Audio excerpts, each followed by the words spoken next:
Hello viewers, in this video we'll be going over gold miners, ETF ticker symbol GDX. In this video we'll be going over the day-by-day probability, how we find the models, and we'll go over day by day where gold miners will head to the next coming days. So back to the technical analysis. Today we're down 35 basis points on the 1 hour chart.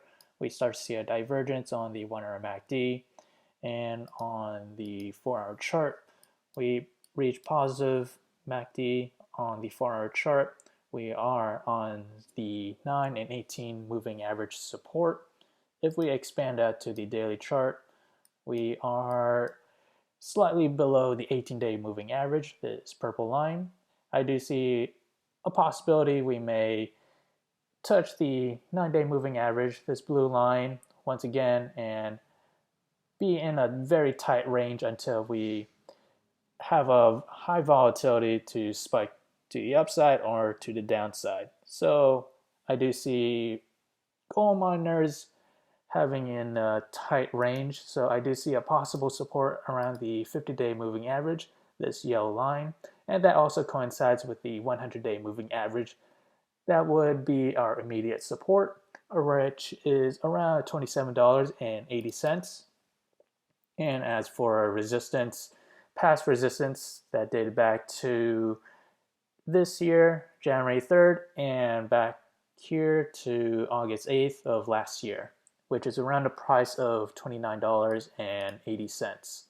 So if we were to move up higher, that price movement is roughly around, I would say, 3.6% to the upside, and to the downside, it is around 3.2% to the downside.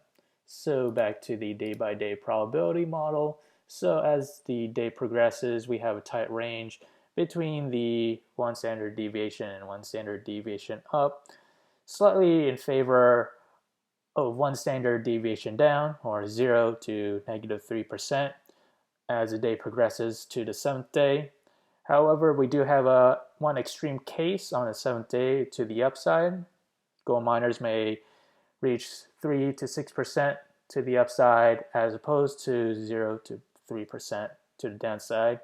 And it's all equally spread, 33% on all three quadrants. So let's head to the day-by-day model. Again, this model is now available in the link below, so do check it out.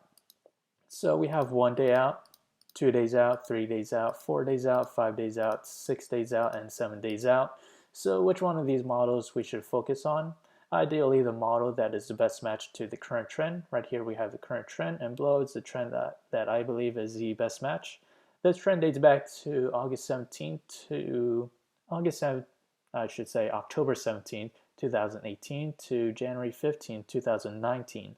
So let me point out why these two charts are similar. So what we have in the current trend, we start off above the middle Bollinger Band, and then we proceeded to have a sideways price action, have one instance where we are near the bottom Bollinger Band, and then we made a nice reversal to touch the upper Bollinger Band right near the end. Next, we see it revert back to the mean and touch the middle Bollinger Band. So we have those points there. So let's examine the trend in question. So we start to see a similar pattern as well. We start off at the slightly above the middle Bollinger Band, and then we proceeded to touch the bottom Bollinger Band right at this instance. Right towards the end, we touch the upper Bollinger Band, and finally we see it revert back to the mean to touch the middle Bollinger Band right towards the end as well. So what we have is about 1, 2, 3, 4 points. We also have 1, 2, 3, 4 points. So there's reason to believe that the trends and patterns are the same. The outcome and forecast should be fairly the same. So the model that we just examined was October 17, 2018 to January 15, 2019. Back then, gold miners was up around 2.6% or 2.7%. So if we look back at the day-by-day probability model, that coincides with this quadrant, or standard deviation of 33% chance. Again, this model is now available in the link below, so do check it out. If you enjoyed this content, feel free to like, comment, subscribe, and thank you for watching.